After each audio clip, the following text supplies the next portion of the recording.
If you just want to watch the live video that starts action after the turn, go ahead and skip to 6 minutes and 7 seconds. What's up, Pokerbrandon here, and this is a fun hand. This was played at Morongo Casino, playing 1-3, no limit hold'em. The first player we're going to point out here, Mr. Tight Passive with 157 starting stack. He was super tight at the table. He was playing barely 2%, 3% VPIP. So when he opens here, he is going to have a normal, logical, strong hand, especially being in the UTG. I think it's important to keep track of how often people are opening. And the way I do it is you kind of just look at how many players are at the table and how many times do they open per orbit. So both of these players were opening maybe one hand every 5 orbits. It's about 2%. Because at a 9-player table, they're opening one hand every 45 hands. So that means they're only opening good hands, okay? Now, this is a UTG open and a trying recreational player who is playing pretty good.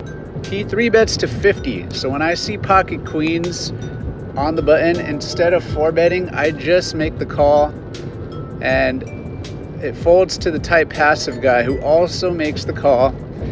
And then we go 3 ways to a flop.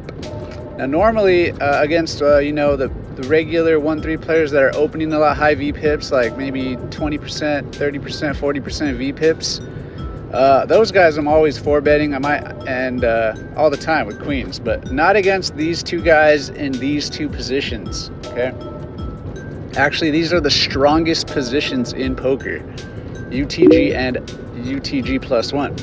Flop comes out 2 queen 6 all spades, and they check it to me. Now, I have 400 effective with the +1 guy. UTG guy only has 107, and when I see a set on the flop like this, I'm pretty much okay getting 107 in, and I'm just praying like no one has ace king of spades.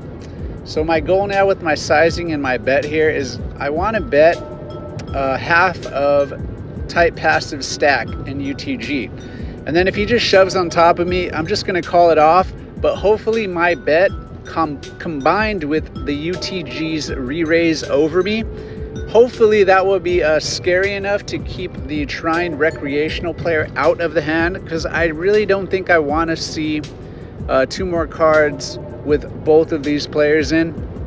I gotta feel like one of them has a spade, an ace of spade, or a king of spade. I'm thinking ace king or pocket kings. So I go with a bet of 50, and I'm hoping tight passive player will just shove on top, and then tight recreational player will fold. So tight passive UTG does shove all in for 107. Now that allows me to reshove now that it looks like I can reshove, right? So trying recreational player knows that, and it should keep him from just making a call here with, like, I guess, like, for sure, like pocket jacks, pocket tens, like all these hands should just fold. But then he just calls. So he just calls the 107. And honestly, it just felt like he had a super strong hand. Like, these were the tightest players at the table. Once he just calls, and I feel like I know that he knows that I could reshove on top, I just feel like that's the strongest action right here. So I did honestly get a little bit worried that he has ace king of spades, and he's just luring me in. He's just letting me he doesn't want to scare me away, you know. Ace king of spades, a flop nut flush, like, you definitely don't want to scare away anybody here. So I mean, I'm never folding a set, and because I think I'm only gonna get called if I shove by like a flopped flush, I just call. So we end up going 2 ways to a turn because UTG is all in, and I flop freaking quads on the turn. This was crazy. My opponent checks to me, and this is where I start to I wasn't actually gonna film like the hand, like mid-hand, because I didn't want to make it look suspicious. So I wanted to film, but I was like, nah, I'm not gonna pull out my camera, right? But now the goal of flopping quads, I think it's a mistake to slow play here. There's already so much money in the pot It's a 3-bet pot. These guys should have super strong ranges. And now I'm praying that he has ace king of spades. I'm praying that he has aces with the spade, kings with the spade, because all these hands are just never going to fold, right? So I want to bet now because I want to set up a river jam. All right, if I just check and then allow another check back and then I jam, I feel like the player will have a little bit of an incentive to fold. I don't want that. I want him to invest more money. So I bet out 50, and I think that's just small enough to look like anything can call, you know, like even if he floated with pocket jacks, 10s, 9s with the spade, even that hand might want to call this. It's just so small. But then he raises me, and when I get raised and I have quads, that's insane. I just couldn't help myself. I ended up reaching into my pocket and pulling out my phone, and I wanted to record the remaining live action for you. So that's what I do. So after he raises me, this is where I'm going to show you the camera footage, and I will let it play out.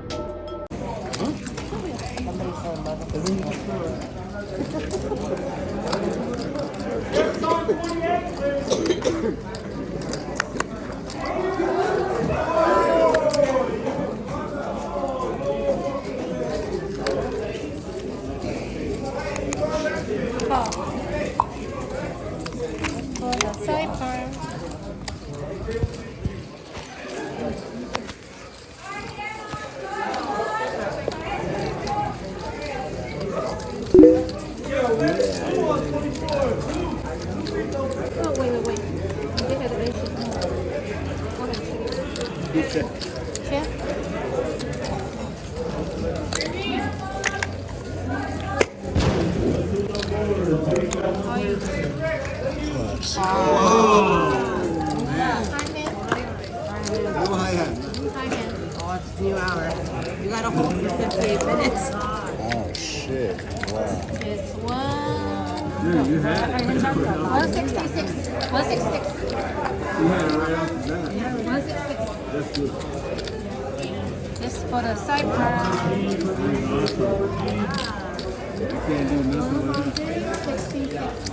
I'm so glad I folded. You had the flush? Flop with a flop. Got lucky. He saved me. Yeah, he got lucky. I just hit quads. My hand.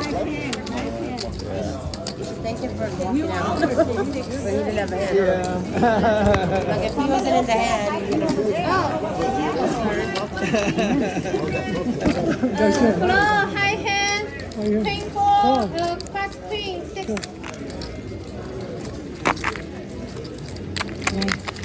Class queen, queen 6.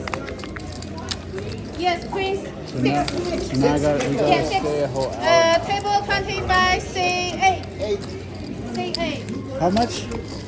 Whoever has the highest. 750 for first. 750.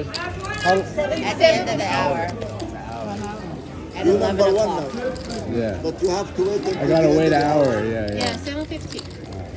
I had quads like 4 minutes before the hour, and then it like didn't even hold up for like 30 seconds.